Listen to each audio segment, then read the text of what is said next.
Pero dito sa Rated K, libre ninyo nang mapapasok at mauusyoso ang fabulous na pastime ng Big Time. Ikaw gamingin dyan.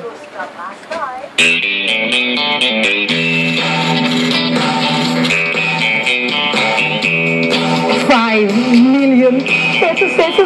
Ito pala yung feeling ng nanalo sa looto.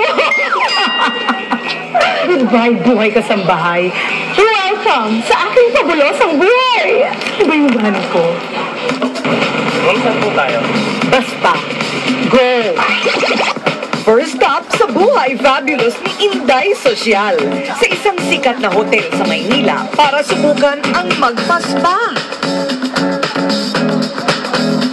Espesyal ang pag-aasikaso kay Inday. Aba, kailangan pala muna niyang mamili ng sariling musikang ipapatugtog sa kanyang pribadong kwarto. Susubukan ni Inday ang tinatawag na wine spa. 3 oras na treatment ito. Gusto ko nakikita ang nilubos mo yung wine sa tao.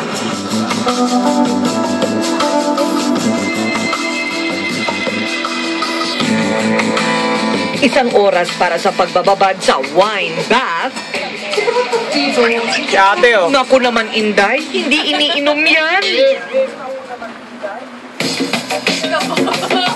Isang oras naman para sa grapes at honey wrap. Artista na si Isang ate. oras ulit para sa masahe Ayun, oh. gamit ang grapeseed oil. This is a powerful antioxidant. Na!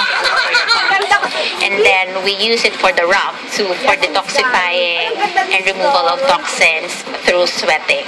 And also the honey smoothen our skin.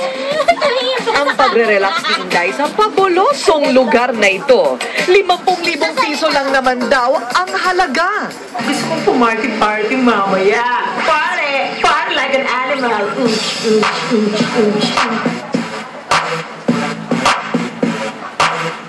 Next stop, sa isang sosyal na restaurant sa Mimosa sa Clark, Pampanga, kung saan dito mo raw malalasap